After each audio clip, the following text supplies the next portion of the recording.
ST SC जो हैं students हैं उनको मतलब कमजोर समझाया जाता है, मतलब समझाया जाता है। जो भी क्वालिफाई करते हैं बोलते हैं कि वो लायक नहीं है, वो सिर्फ जो है कोटा की वजह से वहां पे पहुंच गए हैं। तो आप एसटी कैटेगरी से बिलोंग करते हैं और मैं आपके साथ पूरा जो है वो काम कर रहा हूँ, 2 साल में आपके साथ काम कर रहा हूँ। तो देखा हूँ कि आपका मतलब नॉलेज में मतलब क्वालिटी में बिल्कुल भी कमी नहीं है। लेकिन जो आपको नहीं जानते हैं तो वो सोचेंगे, मतलब ऐसे मेंटेलिटी रखते हैं कि नहीं ये एसटी है, उसी का जॉब हो गया। तो आप इस व्यू के ऊपर मतलब क्या देना चाहते हैं? और खुद जो एसपीएससी से बिलोंग करते हैं, क्योंकि मैं खुद जो है मेरा स्कूलिंग 5 साल और 2 साल जो है प्लस टू मतलब पूरा जो है 7 इयर्स जो है मैं पूरा एसटीएससी डिपार्टमेंट स्कूल में पढ़ा हूँ। तो मैं मेरे बहुत सारे दोस्त, मैं बहुत ही क्लोज उनके साथ रहा हूँ और मैं देखा हूँ कि उनको कोई भी मतलब कमजोरी नहीं होता पढ़ाई में, वो कुछ भी। बहुत सारे स्टूडेंट इंटीरियर एरिया से आते हैं, वो प्रॉब्लम वो अलग बात है, लेकिन उनका ऐसे नहीं है, फिर भी उनको मतलब हम सोचते रहते हैं बहुत कमजोर है। इस व्यू पे आप क्यों मतलब क्या ये देंगे? और एक एडिशनल उसमें रहेगा कि जो जनरल हैं, जो जनरल कैटेगरी के हैं और वो मतलब फाइनेंशियली उतना स्टेबल नहीं है, तो उनको भी डिसएडवांटेज मिल जाता है। उनके लिए कुछ ऐसा रहना चाहिए क्या, मतलब जो फाइनेंशियली स्टेबल नहीं है, मतलब थोड़ा बैकवर्ड है फाइनेंशियली, तो उनको भी थोड़ा कोटा का कुछ रहना चाहिए, मतलब ताकि वो बैलेंस थोड़ा रह पाए। इसके लिए तो ईडब्ल्यूएस इंट्रोड्यूस किया गया है ना। जी जी, ईडब्ल्यूएस जो कि एसटी एससी से बिलोंग नहीं करते, उनका इनकम इतना कम रहेगा तो वो ईडब्ल्यूएस में आएंगे, तो उनको भी कोटा मिलेगा। हाँ जी, उसी का तो उनको फायदा मिलेगा ही। तो आपके प्रश्न के हिसाब से मैं उत्तर देना चाहूंगा। तो आपने जैसे पूछा कि एसटी एससी बच्चों को बहुत कमजोर माना जाता है, तो इसके बहुत मल्टी डायमेंशनल आंसर हो सकते हैं। इसके कई सारे पहलू हो सकते हैं। सबसे पहले तो हम खुद लोग हैं, वो हम दिमाग में बना लिए हैं कि जो कोई भी स्टूडेंट है उसके बैकग्राउंड के हिसाब से हम पहले उसे जज कर लेते हैं। हम बहुत जल्दी जजमेंटल हो जाते हैं किसी भी चीज को कि ये कैसा होगा। जैसे मैं खुद एक एसटी स्टूडेंट हूँ। आपने जैसे कहा कि मुझ में कोई नॉलेज में कमी नहीं है, मैं इसके लिए मुझे जो एनवायरनमेंट मिला, मुझे अच्छा कॉलेज मिले, अच्छे प्रोफेसर मिले और इंटरेस्ट, सबसे ज्यादा जरूरी होता है इंटरेस्ट। क्योंकि सेल्फ इंटरेस्ट नहीं होगा, ठीक है कि सेल्फ इंटरेस्ट नहीं होगा तो बच्चा कुछ नहीं कर सकता। वो चाहे किसी भी कास्ट से बिलोंग करता हो, किसी भी कास्ट से बिलोंग करता हो, अगर उसमें सेल्फ इंटरेस्ट नहीं है तो वो नहीं कर सकता है। अभी कोटा सिस्टम के बारे में बोलते हैं। कोटा सिस्टम, मैं मानता हूं कोटा सिस्टम एक ऐसा सिस्टम बनाया गया था जो एससी एसटी जो स्टूडेंट हैं उनको इनिशियली जब इंडिपेंडेंट हुआ था तो मेन स्ट्रीम में लाने के लिए दिया गया था, क्योंकि ये बहुत ज्यादा बैकवर्ड थे। तो बैकवर्ड थे इसीलिए तो उनको मिला, जिनके पास ऑलरेडी रिसोर्सेस थे उनको नहीं मिला। तो इनको जब रिसोर्स प्रोवाइड किया गया तो वो रिसोर्सेस प्रोवाइड करने के बाद जो सोसाइटी था वो थोड़ा इम्बैलेंस हो गया। क्योंकि अभी भी ऐसे बहुत एलिगेशन लगाए जाते हैं कि जो एसटी जिनके पास रिसोर्सेस ऑलरेडी हैं वो भी इसी कोटा का फायदा उठा रहे हैं। लेकिन रियलिटी बताओ तो मुझे कोई कोटा का फायदा नहीं मिला अभी तक, क्योंकि मैं जनरल स्टूडेंट के साथ हमेशा कॉम्पीट किया हूँ। क्योंकि मैं जैसे बोला कि मैं एवरेज स्टूडेंट था, लेकिन एक बार समझ में आने के बाद मुझे पता चला कि नॉलेज क्या होती है, पढ़ाई क्या होती है। फिर मेरा जो कंपटीशन था वो पूरा जनरल स्टूडेंट के साथ। आज तक मेरा जो नाम रहा है लिस्ट में, हमेशा जनरल कैटेगरी में मेरा नाम रहा। तो मुझे हमेशा जनरल के हिसाब से ट्रीट करके ही मुझे वहां पे लिया गया है। वो चाहे ड्यू में मेरा सिलेक्शन हो, चाहे रेवेन्सा में सिलेक्शन हो, कहीं भी मेरा जनरल लिस्ट में सिलेक्शन हुआ है। तो मैं मानता हूं कि हम खुद भी उसके लिए रेस्पॉन्सिबल हैं। हम खुद ही सोसाइटी के रूल्स बनाते हैं, उसमें मैनिपुलेट करते हैं, उसको स्प्रेड करते हैं और उसकी रिएक्शन भी देते हैं। इसीलिए भी मैं बोलूंगा आपके पहले सवाल के हिसाब से कि हिस्ट्री क्यों पढ़ना चाहिए। लोग हिस्ट्री पढ़ना पसंद नहीं करते, लेकिन उसको इंटरप्ट करना बहुत बढ़िया से जानते हैं। कौन सा चीज कैसे बनाया गया था, उस टाइम के हिसाब से क्या बनाया गया था, उसको लोग आज के साथ कंपेयर कर देते हैं। वर्ण सिस्टम जब बनाया गया था तो वो क्वालिटीज के हिसाब से, गुण के हिसाब से बनाया गया था वर्ण सिस्टम। और बाद में कास्ट सिस्टम हो गया जो कि वर्क के बेसिस पे हो गया, पहले ऑक्यूपेशन के बेसिस पे था।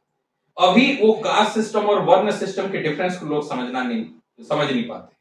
और जो ट्राइबल्स हैं जहां से मैं बिलोंग करता हूं, वो टोटली इन सब से बाहर थे। वो फॉरेस्ट में रहते थे, उनके पास तो रिसोर्सेस पूरा जीरो है। तो ये देखें, आपका जो सवाल है वो पूरा एक डिबेट की तरह है, पूरा माने कई दिन उस पर डिस्कशन किया जा सकता है। लेकिन मेरा जो पॉइंट ऑफ व्यू है, मैं जैसा समझता हूं उसके लिए मैं हम लोगों को ही मैं जिम्मेदार ठहराता हूँ, वो चाहे इंडिविजुअल लेवल पे हो चाहे आप कम्युनिटी लेवल जो पे है। वर्ण सिस्टम, सॉरी इंटरप्ट कर रहा जी। हूँ, वर्ण सिस्टम और कास्ट सिस्टम मैं जो समझता हूँ कि ऐसे पहले वर्ण सिस्टम था जिसकी वजह से मतलब जो जिस काम कर रहे हैं उस हिसाब से उसका कास्ट रहता है। जी जी जी। लेकिन बाद में वो मतलब चेंज होके ऐसा हो गया जो जिस मतलब कास्ट में जन्म ले रहा है उसी के हिसाब से वो काम हाँ, वो करेगा। फिक्स कर दिया गया, मतलब उल्टा हो गया। जी जी जी। पहले क्योंकि हाँ, वर्ण सिस्टम ऐसा था कि ब्राह्मण का बेटे में अगर गुण है, तो ही वो व्यापारी ब्राह्मण का बनेगा। नहीं, अगर ओह। व्यापारी के गुण है तो वो वैश्य कहलाएगा, ओह। वैश्य के बेटे में अगर ब्राह्मण के गुण है तो वो ब्राह्मण कहलाएगा। लेकिन बाद में लेकिन change हो हाँ, गया। कास्ट सिस्टम में क्या होता है कि ब्राह्मण का बेटा ही ब्राह्मण होगा, शूद्र का बेटा ही शूद्र होगा। तो ये रिजिड हो गया पूरा उस टाइम, और उसी टाइम से चला आ रहा है। और उस टाइम के सोसाइटी के हिसाब से जो धर्म ग्रंथ लिखे गए थे वो रूल्स अलग थे। लोग क्या करते हैं कि उसी रूल्स के हिसाब से अभी अप्लाई करते हैं। अभी के सोसाइटी में आज हम 24th सेंचुरी में जी रहे हैं, वो कब का था, आज से लगभग 1500-2000 साल पहले की सोसाइटी तब अलग था।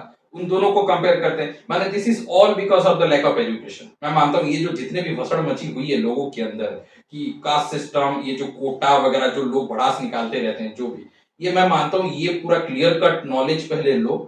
मैं किसी के अगेंस्ट में नहीं जा रहा हूं कि ये तुम्हारे दिमाग में ये नहीं है वो नहीं है बोल के। नॉलेज सबके पास होती है, हर किसी के पास इक्वल टैलेंट होता है, वो चाहे ब्राह्मण लड़का हो, जनरल स्टूडेंट हो, चाहे एससी स्टूडेंट हो, चाहे एससी स्टूडेंट हो, हर किसी को अगर इक्वल अपॉर्चुनिटी मिले, इक्वल रिसोर्सेस मिले, हर चीज इक्वल मिले, और एक बार आप कंपटीशन करा के देखो, उसमें कोई डिफरेंस नहीं। प्रॉब्लम ये होती है कि जिनके पास रिसोर्सेस है वो अच्छे जगह पे पढ़ लेते हैं। जैसे मेरे पास रिसोर्सेस था तो मैं बाहर जाके पढ़ा। मेरे जैसे बहुत सारे एसटी स्टूडेंट हैं जिनके पास रिसोर्सेस नहीं है, अफोर्ड नहीं कर सकते, वो गांव में पढ़ते हैं। तो उनमें और मेरे अंदर कितना डिफरेंस है देखिए। हम एक कास्ट के हैं लेकिन मेरे जो गुण है वो लगभग एक जनरल स्टूडेंट की तरह है, लेकिन वो नहीं है। तो वो रिसोर्सेस की भी कमी के होने की वजह से है, उनके पेरेंट्स की भी रेस्पॉन्सिबिलिटी है। हमारे यहाँ पे लोग ज्यादातर शराब पीते हैं, पैसा उड़ा देते हैं, तो पेरेंट्स भी अगर उतने रेस्पॉन्सिबल होंगे तो अपने बच्चों को अगर अच्छे से पढ़ाएंगे तो ये जो कोटा सिस्टम की जो जरूरत पड़ रही है वो कभी पड़ेगी ही नहीं। हाँ, उसका सही यूटिलाइजेशन होना जरूरी है। जो कोटा सिस्टम है, नो डाउट आप उन बच्चों को आगे लेके, ये जो ऑलरेडी है, मुझे तो कभी नहीं मिला, मुझे उसका कोई दुख नहीं है क्योंकि मैं ठीक ठाक हूं अभी, ठीक है कि नहीं। लेकिन जिनको नहीं मिला आप उनको आगे लेके आइए और उनको आप रिसोर्सेस दीजिए, और उसके बाद कोई डिफरेंस होगा ही नहीं कि एक जनरल स्टूडेंट है कोई एसटी स्टूडेंट है। जनरल स्टूडेंट बहुत बढ़िया होते हैं। और एक यहाँ पे मतलब जो एसटी हैं, ट्राइबल है वो जी। तो ट्राइबल लोग को एक्चुअली बहुत लोग मतलब समझ नहीं पाते कि ट्राइबल होता क्या है एक्चुअल में। मतलब जो आदिवासी हैं, जो ट्राइबल है, उसको बहुत लोग समझ नहीं पाते। उन लोग के दिमाग में मतलब मूवीज जो है वो एक इमेज बना दिया गया है कि उन लोग ऐसे रहते हैं, मतलब ऐसे ड्रेस पहनते हैं, ऐसे बातचीत करते हैं। मतलब उनका जो कल्चर है, उनका जो हेरिटेज है, उन लोग को उस चीज को बहुत लोग नहीं समझ पा रहे हैं। तो आप अगर ट्राइबल लोग क्या होते हैं उनके बारे में थोड़ा बता सकते हैं तो।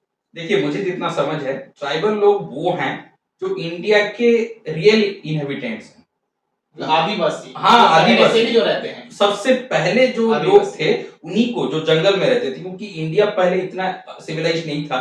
मैंने सिविलाइज इन द सेंस कि ये जो बिल्डिंग्स हम देखते हैं, जो ऐसे मॉडर्न बिल्डिंग्स नहीं थे, 2000 साल पहले कहाँ थे ऐसे। तो ज्यादातर जो सेटलमेंट्स था वो जंगल के पास ही था, तो पूरा मर्ज हो जाता था, सिटी और जो फॉरेस्ट एरिया था वो मर्ज हो जाता था। तो आधे लोग जंगल एरिया में रहते थे, आधे लोग टाउन एरिया में रहते थे, प्रोफेशन के हिसाब से। तो कुछ लोगों ने अपने कल्चर के साथ ही चलना पसंद किया, जैसे ट्राइबल्स थे, उनकी कल्चर अलग होती है। और हम लोग जो धीरे धीरे टाउन के तरफ मूव करने लगे, धीरे धीरे, इसका सबसे, अगर मैं बदतर अगर सिचुएशन में देखूं तो ब्रिटिश आने के बाद जो वो वेस्टर्न कल्चर जो लेके आए, उससे जो हमारा इंडिजिनियस कल्चर था जिसको हम ट्राइबल जो फॉलो करते हैं, और फॉरेस्ट लॉ इंप्लीमेंटेशन के बाद फिर और चेंज हो गया, पूरा डिस्ट्रॉय कर दिया गया उसे, और वेस्टर्न कल्चर को हमारे अंदर थोप दिया गया, हमारे ऊपर थोप दिया गया। तो जो इंडिजिनियस कल्चर था वो धीरे धीरे लुप्त हो रहा है, और जो वेस्टर्न कल्चर है वो हमें फॉलो कर रहे हैं।